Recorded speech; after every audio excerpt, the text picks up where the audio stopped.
I think in terms of people booking flights for Christmas to come home, I advise them not to do that at the moment. I know that's difficult. I know that's tough. But Christmas is 6 weeks away, and it's too soon now, I think, for people to be booking flights to come home. Thank you, Tony. I was watching Reeling in the Ears the other day, Eoghan Corry, in 1967 there was a foot and mouth outbreak in England. People were asked not to come home, and they didn't, and foot and mouth didn't come into Ireland. I'm not saying it's the same, but certainly we're not in a position at this point to advise people that it's safe to come home for Christmas, and I know that's a tough message to hear, but that is the case at the moment. Story. I'm joined now by travel expert Eoghan Corry, editor of Éireann Travel magazine, and also from London by Jarlath Regan, comedian and the man behind the Irishman Abroad podcast. And thank you both very much for joining us this afternoon. Eoghan, you heard what the Taoiseach had to say there. He says he knows it's difficult, he knows it's tough, but Christmas is 6 weeks away and it's just too soon to book a flight to come home. What do you make of it? There are two parallel universes out there, Sarah. They are people travelling in reasonable numbers, about 6,300 going through the airport every day, and then there is the strong medical and government advice against travel. It's quite clear that a lot of Irish people are listening. They're not even waiting for politicians or health experts to tell them it's not a good idea to travel for Christmas. They are just not booking. How do we know this? Take a look into the internet and see the sort of prices that Ryanair are offering. €20 to Birmingham on Christmas Eve and $17.99 in the other direction. They're not prices you see in a normal year. So I don't think that, there has been a little bit of a storm, as you alluded to, but I think that the general mood of the country, while we're in lockdown level 5 and looking to Christmas, is that most people are stalling on any travel plans for Christmas, and there will be notable exceptions to that, people who need to reconnect, families that need to reconnect that have special circumstances, but that appears to be the picture as we are. And what are the rules on travelling as we speak, going from abroad right now? I know we're not supposed to have international travel at all if we can help it, but there's also this 14-day quarantine system if you do travel. Exactly. We're not supposed to travel, and 14-day quarantine, which is not legally enforceable. You will be very familiar yourself, Sarah, and the listeners will be very familiar with the scale of the debate to try and give some sort of legal substance to that. Since the restrictions were first brought in, it stands as it's a request on the website. It's not a requirement. But the way it has worked out from over the summer is that people have been more or less obeying it. It's not that Garda officers in uniform are being policing it. This sort of thing tends to get policed by mobile phones in the society that we live in. A lot of people that can work from home, or that don't, retired people that have travelled, have chosen and very rigorously self-isolated. And there's a guide how to self-isolate on the Department of Health website. And the system, it's almost an honour system, but it has effectively been working, and there's no signs of a major breakdown in that. Now, there are changes that came in this week, but they're very minor changes. All it means really is that you can swap your 14-day quarantine for a 5-day if you pay for the very expensive PCR test. Yeah, and I think a lot of people will be looking at that though, because we've heard a lot about this EU traffic light system and these testing at airports, and we'll be hearing from Brian O'Connell later in the show about he's gone to visit the first airport testing facility that's just opened up, and they'll be wondering, if all that testing is in place now and we have our traffic light system in place, why can't people travel using that system?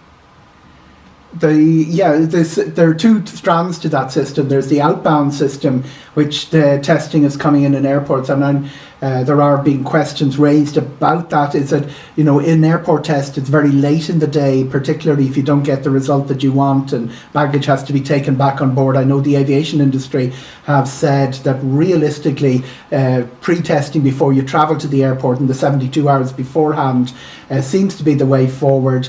The argument about antigen testing is still very early days. The medical experts don't have huge amounts of confidence in it, and it's very interesting. Across Europe, the same questions that we're debating here are being debated, and the move has been, particularly in the last 10 days, for more countries to require PCR testing either before you depart. There are countries that give you a free PCR test on arrival, Germany being the most notable of these. But the general debate in Ireland has been that, first of all, antigen and very rapid testing doesn't have the confidence. And while we've introduced facilities for testing, there mightn't be a huge take-up on those at the airport stage. The arriving customers do have the option of a test after 5 days, and that will be very important for the business community. Okay. But what little travel there is, and remember the number of flights that are available on Christmas week is a fraction of what it would be before. We've something like 3 flights to Gdansk, whereas we would be about 20 in a normal Christmas week. A lot of those Polish schedules pared back to the minimum. Okay, so I think the people who are travelling will just be staying in one house with a particular family, Okay. Sarah. Well, we're going to hear now from Jarlath Regan, who's been waiting patiently on the line. Jarlath, do you intend to travel to Ireland, and what did you think of the Taoiseach's statement? Well, it definitely reflects something that a lot of people abroad, Irish people abroad, feel, and that's just this disconnect from understanding of how they go about their lives or their intentions for things such as this. There's a massive blind spot, clearly, with Leo Varadkar on how people book their flights, first of all, to come home. I don't know a single person who has ever booked their flight home for Christmas in November. And even under these circumstances, he had to know that anyone that planned to come home for Christmas would have their arrangement made by now. Nobody's sitting there biting their nails in front of the television or tuning in to RT Radio 1 over the internet, hoping for the green light from Leo Varadkar. It just seemed like such an out of step and out of time comment that it couldn't but annoy me a little bit. I cover this topic quite a bit. I talk about it with the patrons of Irishmen Abroad and on my social media. And it's quite obvious that most Irish people abroad are being very conscientious about this.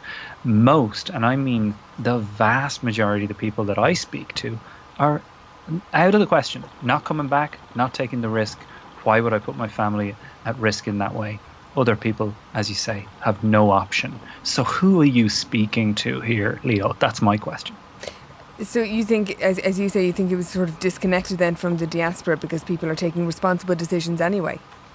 Yeah, that, and I just didn't understand what he's saying. I mean, there's nobody waiting to hear if they can book flights. They've either made their plan or not. And have you made your plan, Jarlath? What are you going to do? I have made my plan because of my circumstances and because of my wife being very vulnerable and, various personal reasons. We elected to book a boat an awful long time ago. And this, again, ties into what I'm saying.